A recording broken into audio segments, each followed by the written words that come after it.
What's up, everybody? Welcome back to the Stay Hot YouTube Live. We normally do these on Tuesdays, but Matt was busy on Tuesday, so we decided to be good friends and push it to Friday.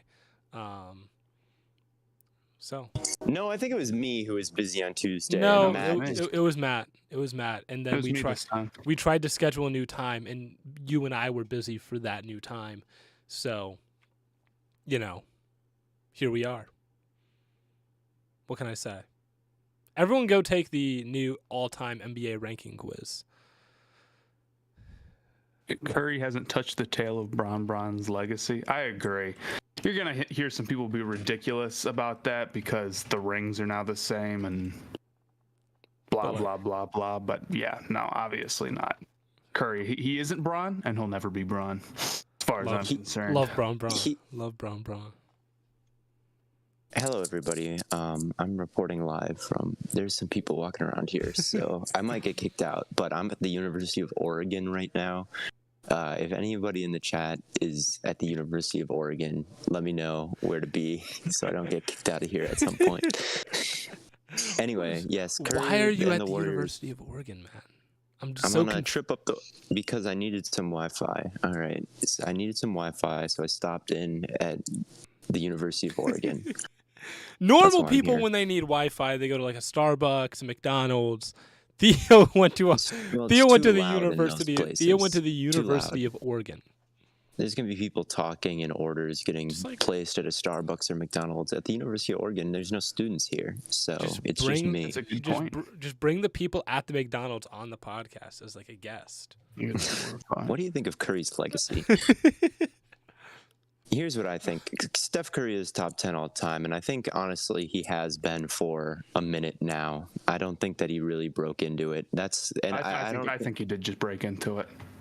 Yeah, I think he's been... I've considered him... I've held him in pretty high regard for a minute now, even without the Finals MVP, just because I truly do think that he is potentially... in the conversation. I think I would make the argument of the most deadly offensive weapon ever, with the 2 MVPs, with leading this Warriors dynasty. I already held him in that regard. I don't think like this win puts him like crazy over the top. Like, oh, he was 10 before and now he's 4, right? I think he was probably like 10 or 9 before and he's 10 or 9 now. But that's kind of where I'm at.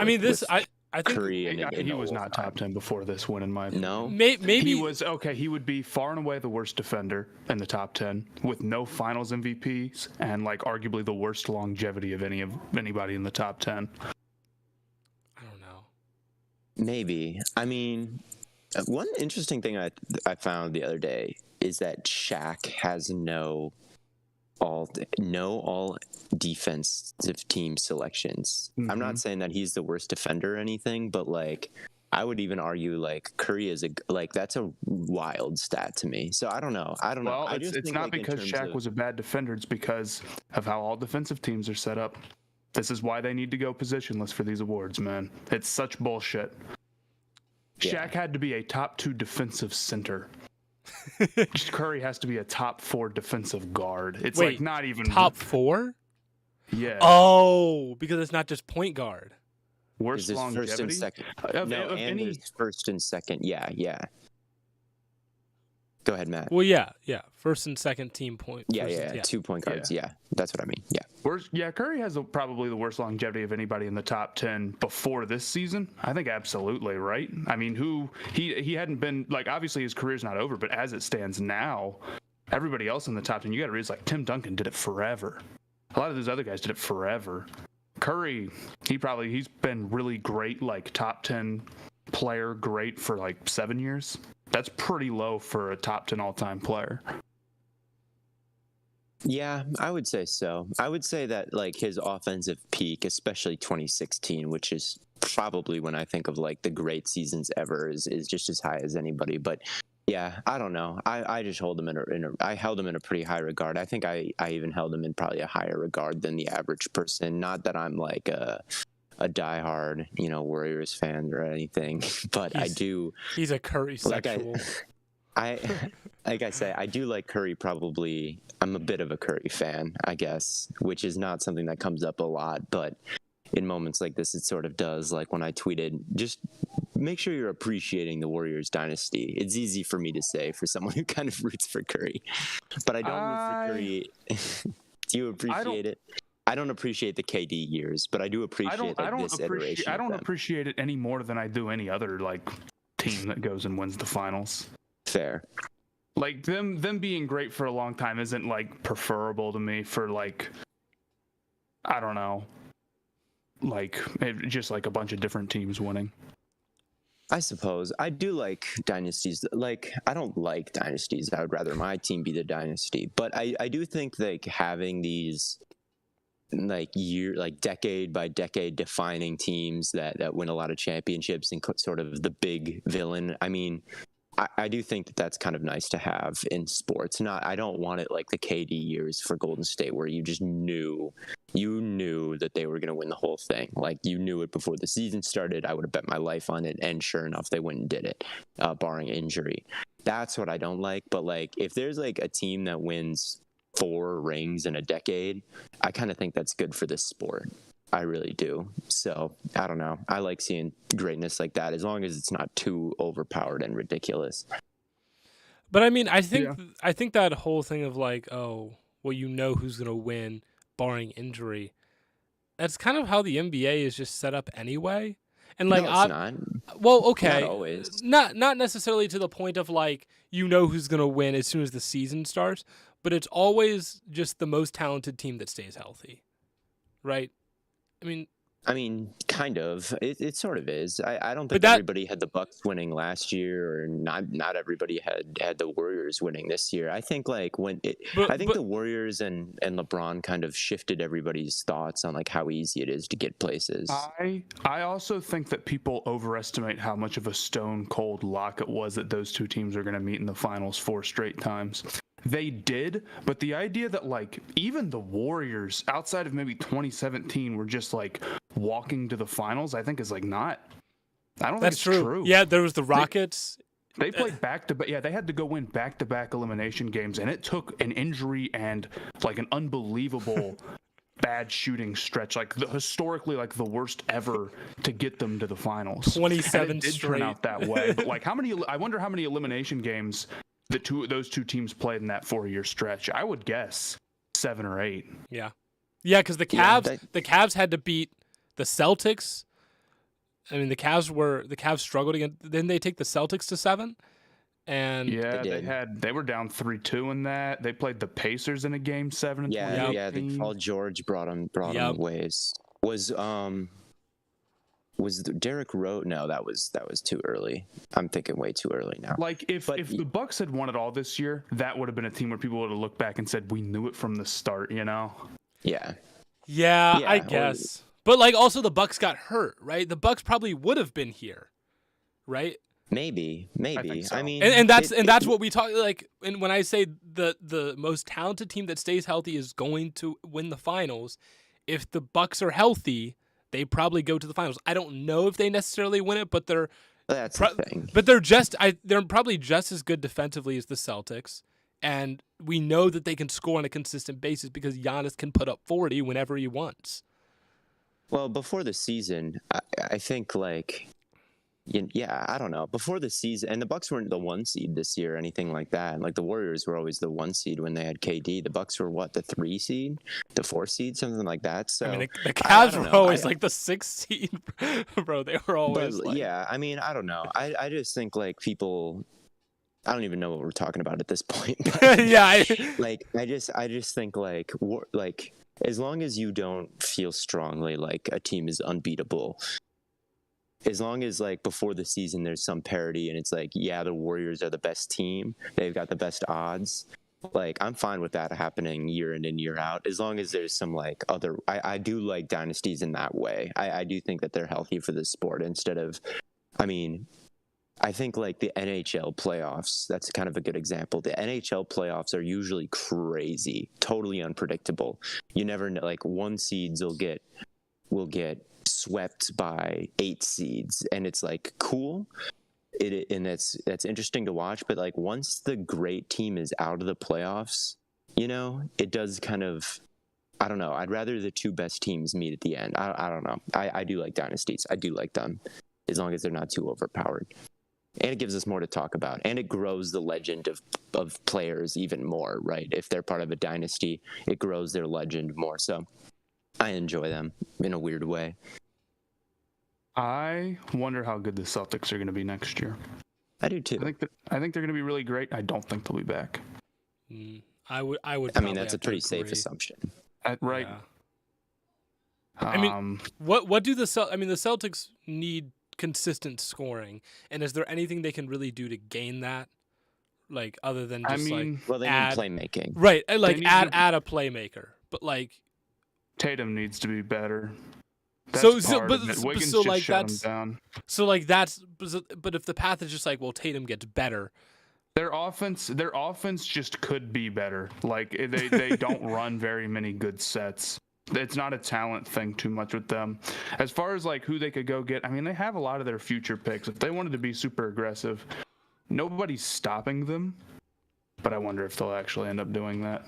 Yeah. And I just look at the landscape of the league right now, and I just don't see that many like big young like trades that are going to be. We've seen some really crazy off seasons these past couple of years. I kind of don't think that this is shaping up to be one. I don't think we're going to see a LeBron trade. I don't think we're going to like Donovan Mitchell's a big domino that could fall.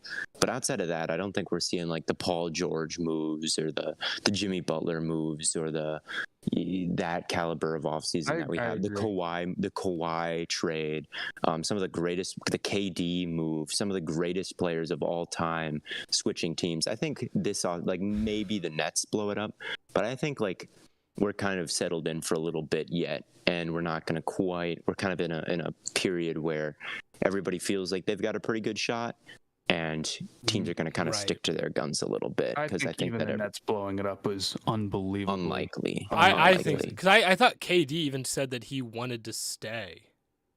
Yeah. No, this offseason there's no sweepstakes. It's not like who's going to win the Kawhi sweepstakes, who's going to win the LeBron sweepstakes, who's going to win the KD sweepstakes. That could just create an instant like finals favorite immediately. I just don't think that exists. Someone said that they could see the Celtics trading for Lonzo.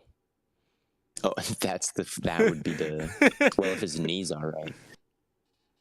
But yeah, Matt, I don't see why the Bulls would make that trade. Honestly, I think the Bulls trading for Gobert would actually be pretty sick.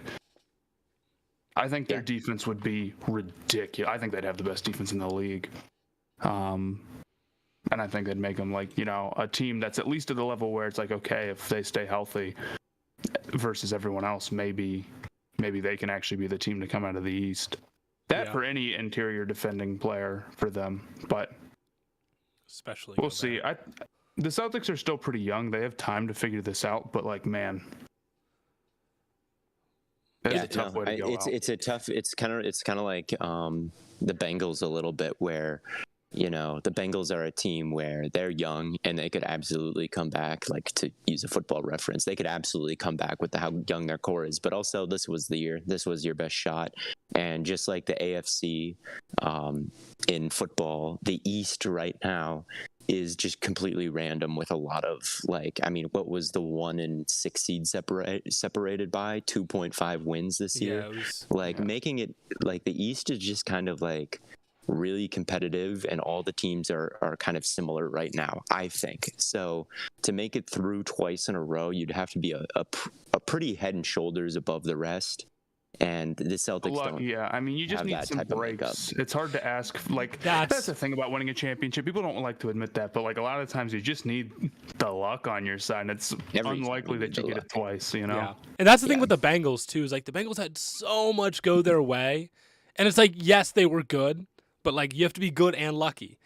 And Odell getting hurt, right? If Odell plays in that game, the Bengals don't have a chance because they had no hope of being able to run their 2-high set, because they wanted to run single high. That's what they wanted to do, but they couldn't do it with Odell on the field because he would just torch them deep. right? Right. No, And then yeah, and it comes with the Celtics. It's like Middleton got hurt. I mean, the whole Nets dynasty not working out. I mean, the rest of the East got pretty lucky that went as poorly as it did, because that really had the potential to run shit there, and that didn't work out. Middleton got hurt. Jimmy Butler got hurt like a little bit. So, and it's like, again, I'm not calling the Celtics frauds here, because literally every single team that's ever been in the finals has run through like a team not at full strength, because again, that's what happens. But yeah, no, getting that twice in a row. I mean, maybe Robert Williams doesn't come back. That would be unlucky for them, and they don't make it that far, right? So, you know, it is what it is. But yeah, I wouldn't bet on them being back next year. And I don't know. I don't even know if I would bet on the Warriors being back out of the West next year. I mean, it's really tough to repeat if you're not like the West. The Warriors aren't going to get worse. The West is going to be way harder next year. Like, I wish you could talk about this type of stuff without it sounding like you're trying to discredit the team that you're talking about. But like, the Warriors were the best team in basketball this year. Yes, like start to finish. But yes. Nuggets, Memphis with no Ja Morant, and Mavs is a run through the West that you're probably not going to get again. You're not getting one that easy.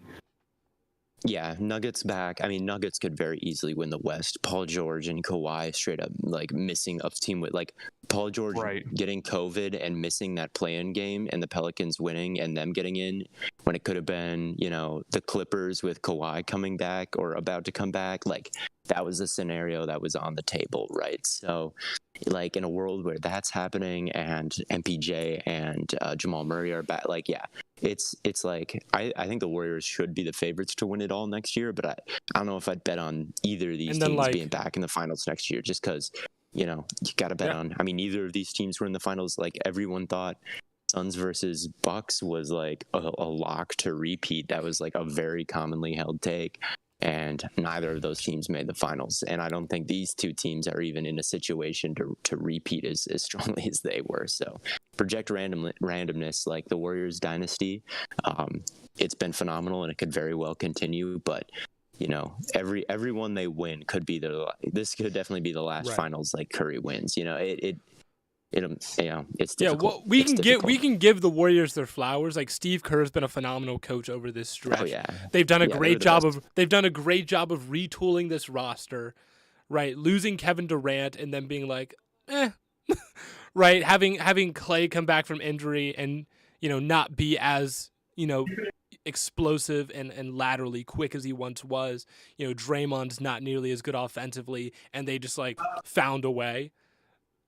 Like, that's so impressive. Yeah, they were the best team this year, and that's what. And it's not as fun to just spend an episode giving someone their flowers as it is to project what's next. It's always kind of on to the next, right? That's what's the most fun to talk about. Right. It's not fun to just like gush over the Warriors for an hour. They won. Right. Good for them. They won. Yeah. Curry is top 10 all time now. They're the best team in basketball last year. Looking forward, though, I think, like I said, Clippers Bucks is my way too early finals prediction for next year. But I do recognize that betting on those two Clippers stars staying healthy is a little suspect. So obviously a long way to go. But that's I like the Bucks. Right now. I like the Bucks for sure. We'll see how the off season goes. I think it's just, I don't disagree with you though. You're betting on two teams who have good enough players to be the best on a championship team, and have great defenses. I like the talent on the Clippers a lot. The Clippers are going to be interesting. I hope that they stay healthy. I'm kind of rooting for them, I think. Yeah, I think in the peak, before I was a Suns fan, before I went to Arizona State and became a Suns fan there, I was mostly a LeBron fan. That's like mostly who I was like, I don't care about that. I was from Minnesota, but we didn't have cable, so I never watched the Timberwolves. My parents didn't care. So, and the Timberwolves sucked. So I wasn't like a diehard Timberwolves fan. I was mostly rooting for LeBron. But then since becoming more of a Suns fan, I've definitely worried a little bit less about how LeBron's legacy is going to shape up all time. But like when the Clippers first formed, I really hated them because I was like, oh my God, can LeBron just not face a super team for like 1 year? But then once he won and I became a Suns fan, like I've worried a little bit. I used to hate the Clippers is what I'm saying. I used to be like, I hope LeBron beats them so badly, but now I don't care so much. I just hope obviously I hope the Suns win the whole thing now, but I no longer hate the Clippers. I'm proud of your character development, Theo. Yeah, I mean, I still root for LeBron. I mean, he's still my GOAT, sadly, but he's already, and because he's already that too, I don't really care. In my eyes, I don't really care what he does post this, because it's not going to like ruin his legacy for me. Right. Right. No. I don't know. I'm really excited for the Hornets this year. I'm super pumped for the 50-win Hornets. Well, when it comes to projecting the Hornets, someone asked what our plans were for the NBA draft. You know, if we were going to go live. We can go live. We can do something. We'll figure it out. We're going to talk to, in the next podcast episode, we've got a guest lined up who knows ball about the draft, who works for Talking Basketball. Chip, my boy, Chip, who I just followed today after asking for people who do a good job covering the draft. So I actually know nothing about the NBA draft right now. I'll probably watch some highlights like I did for Jalen Green next year and make all my evaluations based on that. But I'm excited to actually talk to someone who knows, like, who's been following all these prospects that I can get a solid top 10 at each position and see what, or top 5 at each position and see what's up. But yeah, we don't have any concrete plans right now like we did for the NFL one. Yeah, we will be at Summer League in a month. We will be at Summer League. It's just, I think the NBA, like, we had, like, it was a perfect like storm for the NFL draft to like be in Las Vegas. And for them to be like, oh, we can get you in studio and in Vegas and at the draft. Like, all that just happened to work out really well. Like, if that happened for the NBA draft, I assume we would do the same thing.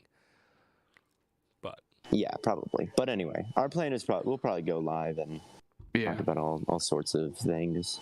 Exactly. Maybe we could bring in maybe we could do like a Manning cast thing where some guests join us throughout the things. That would not be just cool. The 3 of us. That would be cool. Maybe we could do that. That would be fun. But who knows? Basically, we have no plan. My vibes right now, I'm a big Jaden Ivey fan based on nothing but vibes. I think that he's going to be good. Don't ask me why. I know he played for Purdue.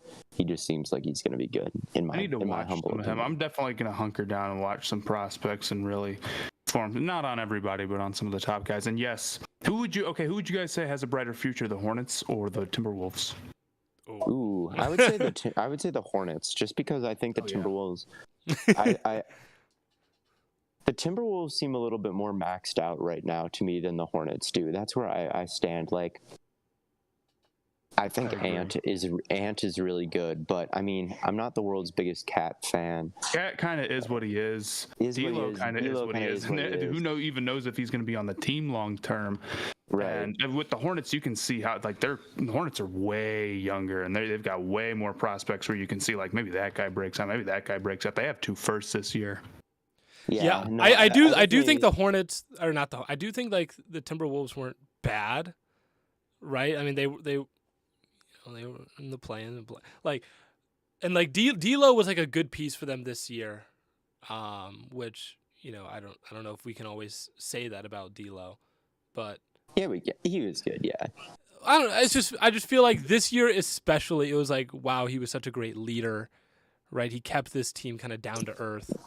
Right, I suppose. But like, here's the thing about D'Lo. D'Lo's aged poorly right now because the Wiggins just is an NBA champion, and the Timberwolves traded him away. That's fair. But here's the thing: the Timberwolves shouldn't even regret that trade because Wiggins was not doing this for them. Like, that core wasn't going anywhere, and that's all we talked about with is they just elevate guys. The Warriors just elevate guys.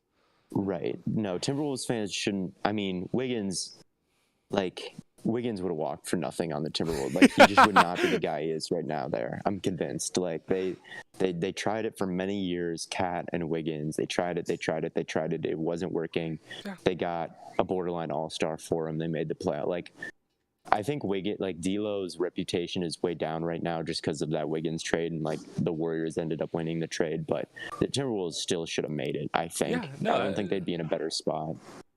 No, I agree. I think D'Lo was really good for them this year. But I do think the Hornets could be everything that the Timberwolves telling you, are. man. They could like easily surpass that. I'm telling no, they're up Right? next. Like the Timberwolves. I really. And I'm not genuinely, just saying honestly, that. I'm not just saying that to like. I fully expect the Hornets to like contend this for the first time ever. Honestly, they like okay. Someone said, yeah, Kenny Atkinson's going to unlock Book Knight and Kai Jones within the next 2 years. Dude, if both those guys reach their potential, they will win the finals. Like, they will win it all. Not next year, but sometime in the future. No doubt. Like, not even a question.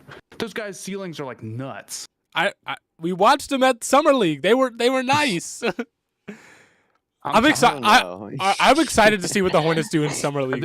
I don't think, like Kai Jones is I mean, they just have a lot of young guys with high ceilings. They already have the guy. Yeah, Miles Bridges is already a good number 2. They won 43 games last year, and their defense was terrible. I think they upgraded at coach. If they upgrade at center, like, yeah, I see it with them. I really do. Yeah.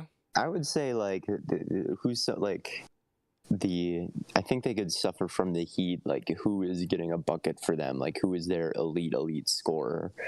I definitely think, like, who would you say that is? Bridges? I mean, LaMelo, I suppose. Yeah, I think what or is it more really, by committee? I think what the Heat really struggle from is like maybe they don't have like that elite playmaker, and I think LaMelo can become that. His thing is he's got to become a better finisher, but then like he definitely is like the number 1 option on an amazing offense. He has that potential. I would say like. The other thing is like Miles Bridges can really go get a bucket. Terry Rozier can really go hit tough shots. Book Knight, that's kind of supposed to be what he's supposed to get good at. So I actually think they have their offense was pretty great, and it needs some work on the half court, but I don't think it's from a talent situation, and I can at least see the path to them getting that guy. I was about to say, like, LaMelo being a high-level playmaker, I think is a better vision for that offense than anyone on that team becoming like a super high-level scorer. Because that's what the Celtics struggled with. That's, I think, what a lot of teams. When you go against a really good defensive team, the number one thing that you want to be able to do is move the ball well. Yeah, playmaking is continually underrated. Yeah, I would agree, and they have that. I would say, like, on top of that, to like win the finals, which obviously the Hornets winning the finals is like they don't need to do that to have like a very successful season. But I would definitely say like I am saying like not next year. I'm just saying like you can totally see to win the finals really comes down to you have to draft really well, and you have to draft guys who have really high ceilings. And the Hornets have done that particularly well. Their drafting has been amazing. And I just really like their prospects, and I think this is the most talent they've ever had. Who would you take? Who has a better record, win-loss record, winning percentage in the next 5 years? The Hornets or the Hawks? Oh, because the Hawks already have that high-level playmaker. Everything guy, yeah. Trae Young. Would you, right? But like, do you think, are you that high on them? Would you say they're better than the Hawks or the Raptors or? For the next 5 years. In the next 5 years, who do you think at the end of the 5 years, who do you think would have the higher? If you're taking Hornets, Raptors, Hawks, I'm trying to think of everybody's kind of like around the like play-in bottom playoff team, like young looking forward. Cavs, I guess those would be the 4 I would say. Hawks, Cavs, but the Cavs Raptors, got hurt. Hornets. The Cavs were like a 3 seed before they got hurt. I don't love the Hawks like future right now. It's not that great. Okay. It's just like they have not drafted particularly well, and they haven't like the path to the Hawks becoming a contender is like they need like now they're trying to go pull off a big trade now because they haven't really hit that super. They haven't hit on a bunch of different guys like. Who am I thinking of? Duke guy. Who they drafted? Cam Reddish, yes. He was supposed to be better, and he didn't turn out. And it's like they already have like the number 1 option. Like I love Trae as much as anybody, right? Yeah. But yes. Man, you really would have liked them to hit on something else because you can go and trade and make the team better, but it's going to be like the way that you become those like great teams and you become like the number 1 team is that you draft really well and you hit on several guys. big time, and the Hawks just haven't done that. So I really don't love what they've done. It's really hard to add a significant amount of talent through trades or through free agency. It can pretty much only be done through the draft. Well, and the Hawks also, I feel like they went into this season with the expectation that the role players that had like when they had that really great playoff run, but it was just like their role players were playing at like an exceptionally high level. Like Kevin Huerter was having like a really great playoffs, right? But he wasn't good this year. So it's like, you know, well, it's just those guys are cool, but like, you know, right, you can't and you can definitely, like, the Hawks are definitely a team that can add through free agency. Like, there are some teams that can do it, but it's tough to build a champion. Like, the idea that championship teams are bought as much as they're built is not really true. You pretty much still have to draft well or land LeBron, and the Hawks aren't landing LeBron. So why not? give me LeBron. Give me LeBron in Atlanta, man. Yeah, that is true. That is true. It is like right. I mean, and you can see, like, obviously teams go make those big trades at the end, but Toronto won a championship because of the Kawhi trade, but they also drafted unbelievably well. The Bucks hit on Middleton and Giannis, right? The Lakers, I would even argue the Lakers were only able to pull off the AD trade because they drafted well. But even then, that's the Lakers, and also they got LeBron. It's like, that's kind of a weirdo scenario. And the Warriors, of LeBron course. Caveat is definitely a big one. Like, LeBron, they got the greatest basketball. You either sign the mercenary greatest basketball player ever who only signs these 3 years deals, but if you can't get that done, you're gonna have to I mean, the Nets tried to just buy one and failed, and it didn't work. None of their guys meshed at all because they were all, you know, but it did work. KD and Harden did work in OKC where they were drafted, right? But once they left and they tried to buy one, it didn't work. Yeah. Obviously, they didn't win a finals, but they got there. But I digress. So that's kind of my perspective on that stuff, like, or like how the Warriors have kind of retooled. This is what makes the Warriors so great, because they've drafted well. Usually, when teams go win championships, the reason why they all of a sudden they can't, like, they fall off is because they can't draft well anymore because their picks are so low. But the Warriors have done such a good job adding talent anyway and adding those picks and still being able to draft efficiently that they've kind of extended their prime, and that's why they have a dynasty right now. Yeah, and they set themselves up so well because I remember thinking, like, both these past two drafts, drafting Wiseman and Kuminga, we were saying, I mean, you got to trade this pick because you've got these pieces there to win another ring, and you need, like, if you draft for the future now, you may not win a ring in either era. That's what we were saying before the draft, is, like, if they spend this pick on Kuminga or whoever, like, that's not going to put them over the top. And then once this core of Steph and Clay leave, you know, Kuminga might be great, but you're probably not winning a ring. But the Warriors, I mean, have been able to do both, like, not even get the huge contributions from Wiseman yet. Or, I mean, Kuminga was, like, sort of nice, but, like, not a big contributor. They probably could have won without him, but, like, for them to be able to do what they've done is just crazy. Yeah. Well, I mean, and that's really the key, right? Is it's not just about, you know, drafting well, which, you know, the Warriors have obviously done, but they've also Matt, you tweeting about Kerr was I thought that was, like, a really big thing. Like, people aren't gonna, like, recognize, like, how important Steve Kerr is to That's not crazy stats. Is to that team. In his lifetime, Steve Kerr has won, like, or in his active time as a player and coach, he's won, like, 40% of the finals during that time. Like, that's crazy.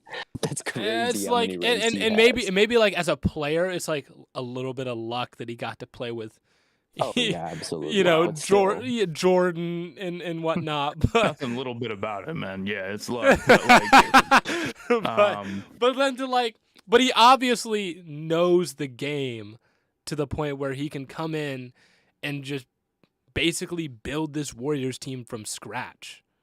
I mean, he has nine rings now combined. Jesus Christ. Hawks haven't drafted terribly. Yeah, I don't disagree, but I don't think they've drafted as well as the Hornets. I think the Hornets have been one of the best drafting teams in the last few years. We'll I see. hate being high on my own team because it just sounds like I'm being crazy biased. I'm not. They're sick. They're up next. I would say that I think that my one thing with this is you're kind of overrating what Kai Jones and Commit. Like, I think you're kind of you're doing the opposite of writing them off. You're like, those two are good draft picks when I think we have no idea yet. Like, they could be bad or good. I think you're like overestimating how good they are. Or they could be bad or good, but they've been picked by, a team that's done a very good job developing their young guys recently. They haven't given me any reason to think that they're bad yet. The Hornets, basically, they have not missed on a first-round draft pick yet. And the thing is about them is that, let's say one of them turns out. You're set. Yeah. Let's say one of those two guys, and they have 2 firsts this year, if they get one guy who is serious from those 4 picks, they're in the money. In the NFL, we often look at like 20% of draft picks are usually hits, right? I don't know exactly what that comes out to in the NBA. I mean, I don't know. It's not 20%, or maybe it is. It's something like that because it depends on what your hit. I guess, yeah. It depends on what your definition of like a Pro Bowler, or is a hit just well, it depends on like, okay, a first round draft pick, I think should probably turn into like a borderline All Pro. Like that's probably what you want. No. Or maybe not a first. Maybe a top 10 pick should turn into a borderline All Pro. Okay, that's probably solid. But then everyone, like, if like 20 through 32 turn into like competent starters, like David Njoku, I would consider a hit. He's a good player. Yeah, right? I think I would too. As long as you have if they have like a long career, I would say that you did a decent job. But then it's like, but then you're waiting like 6 years to see if this guy's a hit as opposed to like 3. But that's probably the right way to look at it. But like, when you look at the NBA, like what percentage of draft picks do you think like are actually hits? And that's like on average. That's not even taking into account like good player development and teams that like actually know what they're doing. Well, the NBA draft is a little different just because like the first round of the NFL draft is like the NBA lottery, and like that's where you'd consider like the first round picks are not pick 26, right?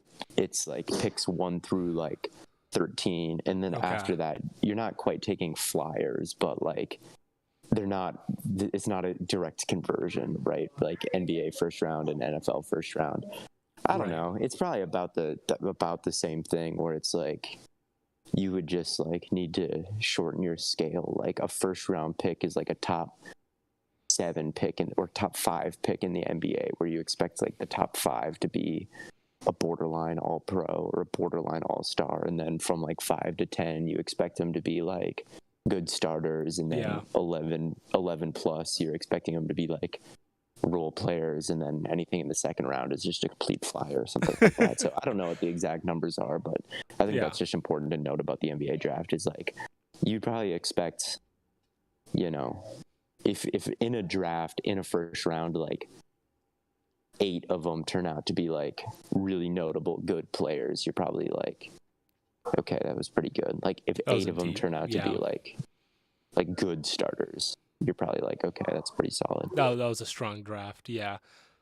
But then it's like, so like if the Hornets are getting like, if the Hornets are a good drafting team with a good developing staff, like you're gonna get higher than 20%, right? It's like that's just how it's gonna. So like I could see a world in which at least one of these guys turns out. Their current GM basically has not missed yet. Could you read off a list? Yeah, someone said the Hornets have drafted nobody other than Ball. Miles Bridges is definitely not nobody. I would say at the minimum you have to call Miles Bridges like a pretty great hit for the 14th pick. Yeah. I know he hasn't made an All-Star yet, but like he definitely tracks to at least find one in his career, I'd figure, or I'd hope.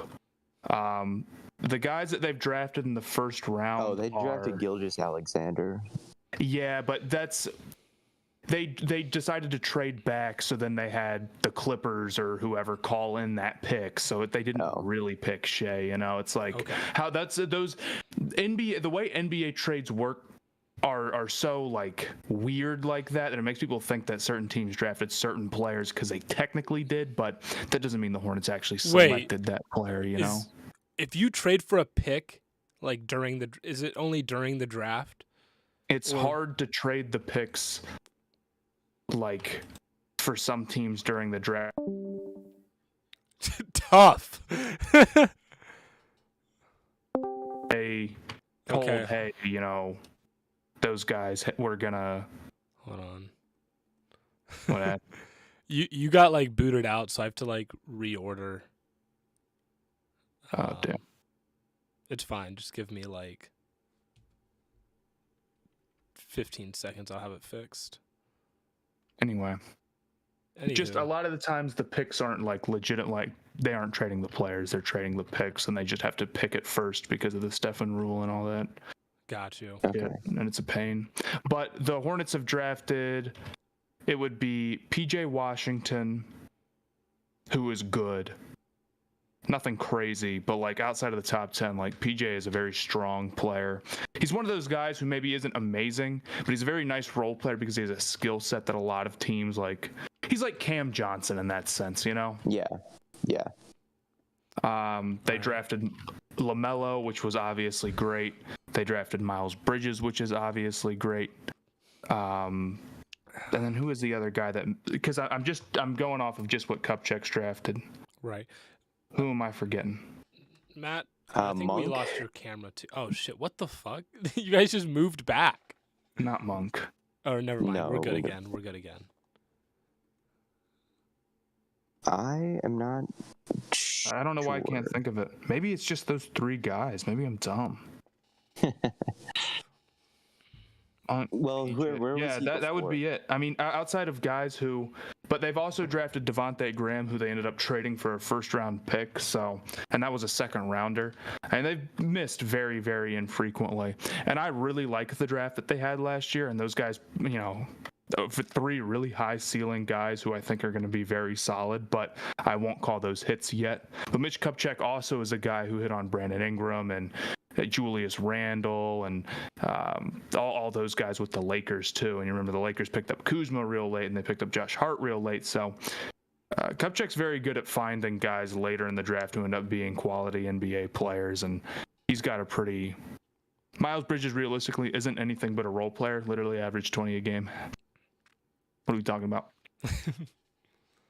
I mean, I don't know. I guess we talk these debates stem into definitions. It's like, what is is he a second star to the level of like I think he could definitely be Jaylen Brown tier, right? And is Jaylen Brown a role player or is he a second star? No, right. I think Jaylen Brown is not a role player. I know he's not. So like, yeah, I think that, but like, I would also say that Jaylen Brown is one of the lower tier seconds.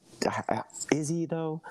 I don't know. Like as far as like the superstars go, like Blaiden on our top 30 like NBA players list. Yeah. Like Jaylen Brown's probably towards the bottom of that, right? So, you know, if he's Here, I can pull it up real quick. You guys keep talking. I will just if you would consider like Middleton and Jaylen Brown like low end second stars, like we're not talking LeBron and D Wade here. Mm-hmm. He's even a tier below them. So it's like, is he a second star or is he a really high level role player? It doesn't matter. But at the end of the day, he's like a borderline all star, and he's a great pick at 14. He's good. He's good.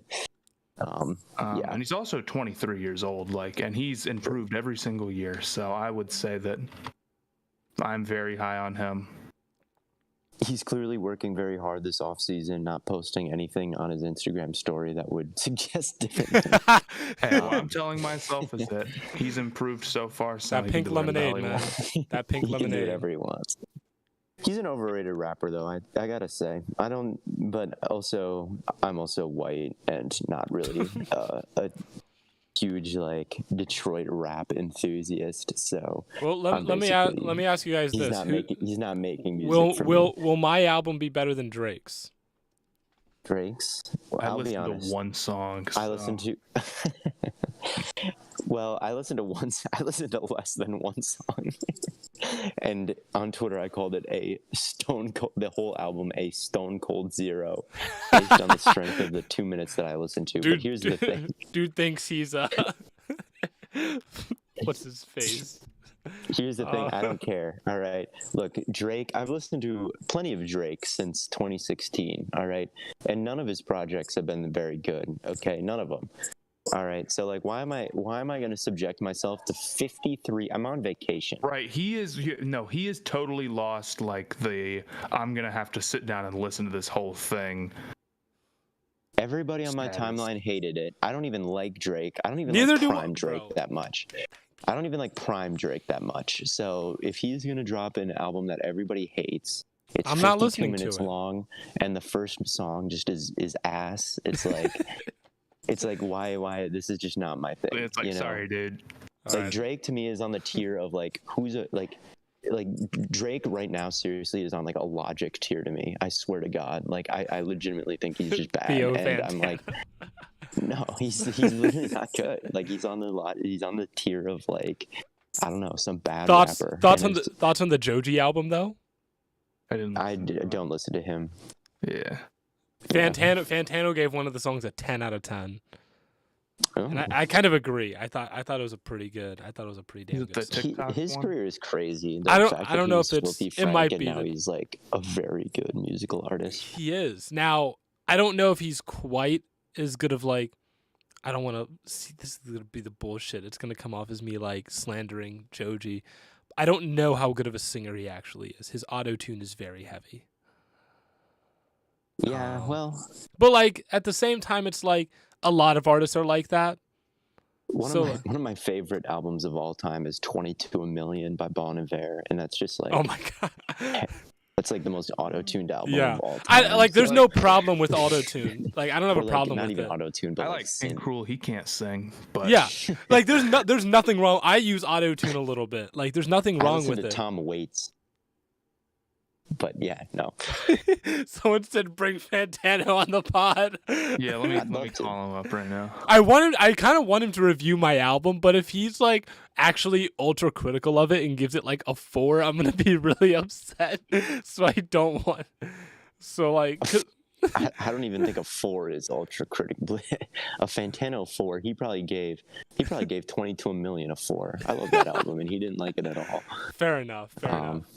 No, he's just very critical of albums, I feel like. Oh yeah, I mean he's a critic. Well, yeah, but like he's really fucking critical of albums, and like if my album sucks, he'll tell you. He'll tell me, like, but it's like it's my first attempt at writing an album. Like, cut me some slack, you know. I don't know. I think yeah. I mean, Fantano probably isn't going to review your album though, so I think you're okay. But if we like tagged him enough on TikTok and like DM'd him a lot and sent him emails and shit, like, you know, we have a fan base to do that. Like I can push the narrative. I don't know if we could swing that. I would say even if I released an album and it was the first one I ever did, I would probably not want the smoke of a Fantano review. Yeah, that's what I'm saying. I don't. Yeah, I don't want that kind of smoke. I like the album. I like the album a lot, and like especially after like I've had some decent production behind it. Like I think it's a pretty solid album, but like this isn't. I'm not Pink Floyd. I'm not BB King. Like, like I know my role right now. Okay, and I'm gonna play my role. But you're getting there, right? Yeah, no, we're getting album number 2's gonna be better. Album number 3, like they're gonna get better with time. Well, but I have. Get me tickets when you're invited to like the Grammys or whatever. Oh, absolutely. You're all like Matt, Theo. You guys, you're getting like VIP tickets to my world tour. It'll be better than Drake's album, which I listened to 2 minutes of. I promise I'll listen to more than 2 minutes of this one. I mean, for sure. Do you like Tachyon Airplane? If you like, yeah, it's pretty good. I think it reminds me a lot of the Arctic Monkeys, especially before you remastered it. That's what I was told, is that it was giving very Arctic Monkeys vibes, even though it reminded me of the Arctic Monkeys. Like Arctic Monkeys was like not a single inspiration. Like I didn't take a single bit of inspiration from Arctic Monkeys, which is interesting that people said that. That was one of the Maybe they're trying to be like you. They're trying to be like facts. Blaiden. Arctic Monkeys, they were like, yo, I love what you've been putting out. Even though it's nothing. You've put out When they wrote Humbug, they wrote it with you in mind. Facts, they really did. But anyway, yeah. I Jake have bad. I have the so consensus NBA rankings up if you would like to hear them. Would Which Well, which order right which way here. would you like to go? 30 to 1 or 1 to 30? Go. 30. Yeah. All right. Number 1 Giannis, Yeah. number 2 Steph Curry, number 3 number 3 Jokic, number Oh, 4 I thought this was all time. I thought you were going over the Oh. all-time one. I was like, wow. number 2 number That's 1 and 2 crazy Giannis. recency bias. Crazy recency bias. Giannis at 1 is crazy. Why Three- is it Giannis and I guess Jokic doesn't have the finals run? Yeah. But like, why is on your consensus, Giannis is like labeled as the 14th best NBA player ever, yeah. and Jokic is obviously not in the conversation for one of the all-time greats in the NBA? You would never bring him up. But like, are they really one? Are they like, if they're both 2 times MVPs? How many not all pros, all-star games has Jokic been to? Probably like 5 tops. I can Because Giannis look is it okay. up. He's 4-time All-Star. Giannis is 6. They're both 2-time MVPs. They're both like historically efficient big men. Is Jokic like a finals run away from being top? Like if Giannis is 15, is Jokic like a finals run away from being top 30 of all time? I don't know. I'm just thinking about I that don't now know. because of Giannis. Giannis you're is talking so about high. players who are still playing with this stuff. It just gets so confusing because like It's confusing to me too because it's like really what it is people are projecting the rest of Giannis's career. He'll probably Right. end with like 10 All-Star games and at least and then this many, and then it's like 14 makes sense then, but he hasn't done it yet. So like what do you Right. do? The all-time ranking, like Giannis ahead of like Moses, like way ahead of Moses Malone. That's what I was like. This is outlandish. Dr. J, that's the main one. Dr. J played for 16 years and he made 16 All-Star teams and he won 4 MVPs. It's like Giannis does not have that kind of career yet. I'm sorry, but yet I don't know. Would you put Giannis above Dirk? I probably wouldn't. That's what I was like. I don't think I would. Like what Dirk did in the finals, like and in I that think he will playoffs be. run, was like unprecedented, right? I mean, Giannis did the same thing, but Dirk like, was 10 Dirk more was. All-Star- I feel like Dirk was really by himself. He wasn't by himself to like a crazy extent more than Giannis was, to be honest. But Maybe not. to be honest, but like I would put Dirk ahead of Giannis still, just because he's got like 10 more years on him, right? Like Yeah. that's 10 more years where you have this like all-star caliber big man. Like you haven't passed up that resume yet. I'm sorry. I don't know. Here's Giannis is at 14. Chris Paul's at 28. Do we really think the gap between Giannis and Chris Paul all time is that big? No, absolutely. And not. It's absolutely not. That's it right there. Here's the thing, man. 14 is absolutely a ranking that is projecting Giannis to continue to be good. Which is a fine take. Like if Which you is think fine, like and I think that's why it is. Yeah. Giannis was like the obvious best player in the world and number 1 player on a championship team, and the number of guys who do that is very, very low. yeah. Since like the NBA ABA merger, I would say the number of guys who have done that is probably like around 15 or 16. Yeah. With a defensive player of the year. Like I think he's gonna rank super highly by the end. But yeah. So I think the fact that he's in his prime, shown the ability to do that, and has more shots at doing it again. Yeah, 14's probably like if his career ended tomorrow, it would be too high. In maybe like kind of like a Kawhi Leonard-y type sense, but yeah. It's too high right now. That's my thing. It's Yeah. like, and the thing is, it's gonna do nothing but age fine. Like Yeah, it'll eventually be age, right. like it's gonna eventually be right. But it's just like right now, like if he like died, Yo. he would be the 14th best basketball player of all time. In my opinion, he has not passed Dr. J. That's the main one. Yeah. Dr. J is underrated on that to make the All-Star game every year. I mean, he was like Michael Jordan before Michael Jordan. Like before Michael Jordan was Michael Jordan, I bet you'd have a lot of people making the Dr. J GOAT case. So, yeah. Anyway. All right. We have it's almost 7, so we'll probably wrap up soon. We'll go through the rest of the consensus current NBA rankings, not all time. So it goes Giannis, Curry, Jokic. Luka's 4. I would put Luka above Curry, but that's just me. It's hard. Care. It's hard. Yeah, like 2 and 4, like whatever.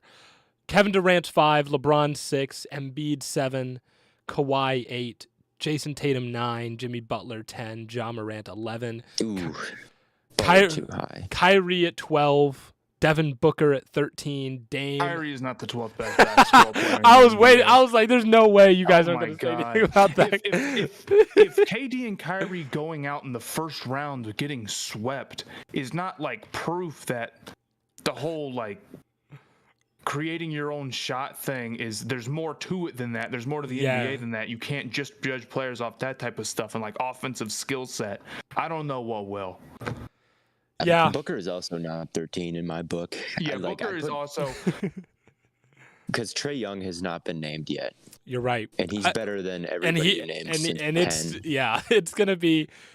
It's gonna be so. Dame is 14. Paul George is 15. I put him above them. I put him above Anthony Davis is 16. I'd probably put and Trae Young is 17. Anthony Davis, I'll give everyone a free pass on that one. Dude is top 10 when he's healthy, but he's not healthy, so it's kind of a weird little. Trae Young is 17. Yeah, that is way too low. Way too fucking low. Way too low. Yeah, undoubtedly. Like him and Ja should be like neck and neck. Like I think. I agree. I think so too. Like if we're gonna go like Kawhi, I would go like maybe Kawhi, or I might even go like after Embiid. Like Kawhi, Tatum. It's like Kawhi, Tatum, and then Trae Young, Ja. Same tier. And same like, tier. So Trae Young at 17 is mind-boggling to me. Devin Booker is the most overrated player right now. You know, ma'am, I saw people saying that the Celtics would have won the finals if they had Booker instead of Tatum. Hell. So you might be right. There's no way. They're not even making the finals. I mean, based on that, I mean, God, I want to deny it, but I don't even know if I can deny it. I love Booker though. Sadly, Booker go. I don't know, even though dude. he is way too high. I think Kyrie has a pretty strong argument there, dude. Yeah, Kyrie at 12 is crazy. People will call KD like the GOAT, and like Kyrie is like the 12th best player in the league. Dude, they got crushed. They didn't win a playoff game, man. And I like those guys. I feel like a very reasonable amount. I don't have anything like seriously against them. They got crushed by a team that you know, the Bucks like could not move the ball versus the Warriors. Like they just looked totally outgunned versus the Warriors. Like the Bucks without Middleton took them to 7, and the Heat took them to 7, and Kyrie and KD. I would rather have Devin Booker on my team than Kyrie 100%. I would say that. No, Trae Young over Kyrie. I don't even like. I think it's insane that that's a debate. I think easily yeah. Kyrie has never proven to be a number one option on a team. He's just not that type of player. And Kyrie is a very cool complementary player, and like he does a lot. Like obviously his shot creation is like nuts, and he has a very cool skill set, and that's very important. But like he's not a number one.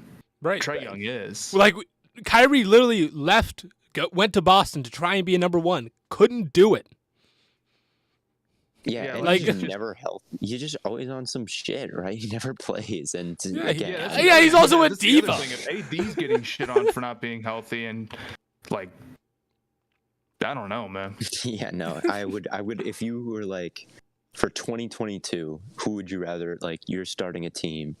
Your shooting guard can either be Devin Booker or Kyrie Irving. Without even thinking about it, I would say Devin Booker. I trust him more. Yeah. I trust his mentality more. I trust his like ability to be available more, and like I trust his like scoring like just as much. I really do. Blaiden, where was Paul George? We're gonna. Paul George is 15 or 14. 15. He was 15. 15. I'd rather have Paul George on my team. Kyrie Irving, yeah. I think Paul George at 15 is Really low, dude. Yeah. Paul George is so nice. Elite defense. Like elite we're shot like creator. okay, like guys that Yeah. like should be like making it a better argument for top. Like Ja at 11, fine. Like we can live with that. Paul George at 15, come on.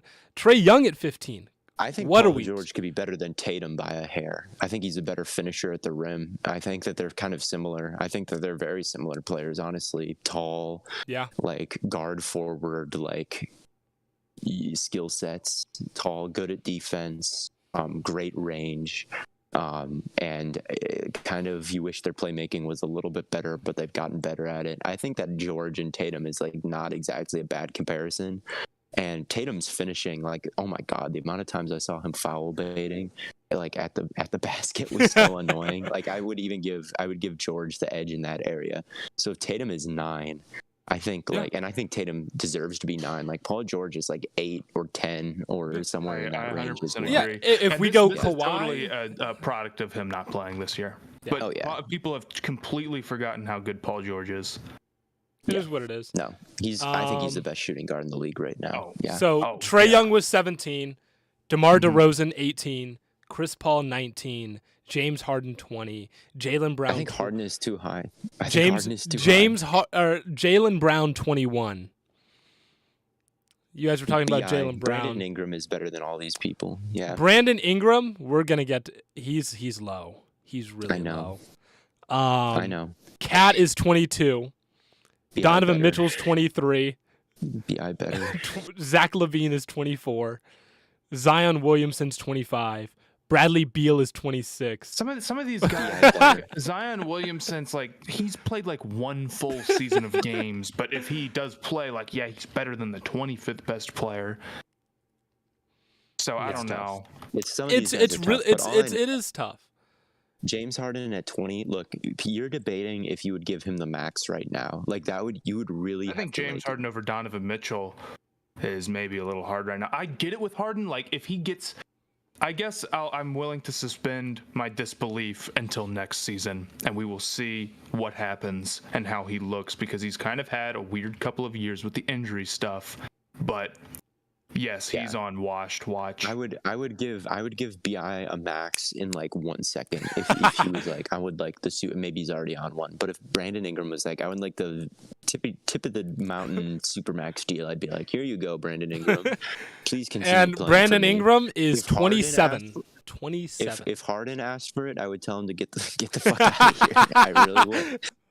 Brandon Ingram So, comes in at you know. 27. Too low. Way too Like low. that's insane. I'll tell you when I do bro. these, when I do your quiz, Brandon Ingram comes in at number 15 for me. So All right. I don't know.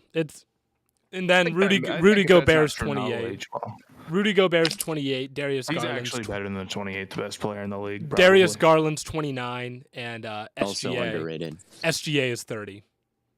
Also, Garland at SGA 29. Yeah. 30. I- Garland and I'm SGA telling you, the are- whole- Garland at 29, I can get. SGA at 30, I think. I understand also at the moment that will not be true in the future. That is on its way to not being the case. Yeah, I think it's already not the case. I think it's just gonna be public knowledge here pretty soon. All right. I think a lot of these dudes that are ahead of him are either guys like Anthony Davis or like, it's like guys who have hardly played recently. So it's really tough to just be like, yep, so SGA is better. Right. Or like, What are we gonna do next year with this thing? Because So- obviously we'd like to keep, like, let's say Kai Jones becomes Yes. an undeniable top Yes. 30 player. Well, that's more of a question on my end as like on a What are you development gonna end. do? So what are you the gonna do? plan Are we is just gonna make a new quiz or No. what? no. That's a terrible idea. It's gonna throw everything off. It's a terrible fucking idea because then we have to start over, right? Because what my right. vision is like, let's say Matt Corral, for example, becomes the starting quarterback for the Panthers, right? Wow, the Carolina Sports are looking up. we're up. Well, I would still like Sam Darnold to be like on the list, but he's not going to get any more votes, right? Now Matt Corral can get votes, and he will climb, right, until he's eventually on the list, until he's eventually top 30. I'm not tracking what you're saying, but if you have Okay. a plan, I trust I it. do have, so the idea is like I'll add in, so I want to be able to never, so I have a PHP file and that's what interacts with the database, and it'll basically like be like, oh, add this player to this list. I'm speaking a foreign language. I know. It's what I like but what I want to be able to do what I want to be able to do is never touch that file again, and basically every time I add a player to like the list, I'll like remove a player, right? And it'll be like if a column exists in my data, if a column does not exist with this player in the database, add that column, right? If a table does not exist with this quiz, like let's say we add a wide receiver quiz, it'll create a table and then it'll go in and add all the columns. So that way I can just add and remove players as I see fit, and it'll just update, and we'll still get a top 30. It'll just, Okay. so it'll be like if Mahomes has been getting all these number one votes, Giannis is getting all these number one votes, right? Those don't just go away. Now someone else has to like gain some more votes to like track someone down. If that makes sense. I think it's the right way. Like over the course of like a year, someone's gonna be like let's say Kai Jones is having himself a season. Someone might be like, oh, maybe he should be higher. He's in the MVP. He's in right. the MVP. Right. Maybe someone's gonna be like, oh, maybe he should be higher than like 12. Right. But then over the course of like, the 6 more months, he's gonna rise more because he's gonna get more votes. So it's like, I think it'll work itself out. If it doesn't, I can scrap it. I can fix it. But I think this will be the best way to do it. But it'll take me some time. Okay, I trust it. Yeah, But I have a about it plan for in a long mind. time. I have a plan in mind. If I had another developer on this podcast, I would spitball with them about it. But I don't. So I just saw this Right. tweet. If Steph Curry had the same exact career but was 6'6", people would call him the greatest basketball player ever. If LeBron was 8 feet tall, dude, bro, that would be so crazy. If I was, guys, if I had the exact same job but I was 2'1", people would call me the shortest man alive. It's crazy how that would happen. all right. Do you guys have Thought he did anything else, something. or it's after 7? I want to give y'all your Friday gotta night. go. Yeah. I gotta go. All right. I gotta Thank you, everyone, for tuning in. We'll be back. I'll be doing my live stream tomorrow, and then we'll be back Monday with another Stay Hot podcast, and we're gonna have a guest to talk about the NBA draft. But until next time, as always, from Corn Boy, Bird Boy, Lemon Boy, we will catch you all on the flippity flip.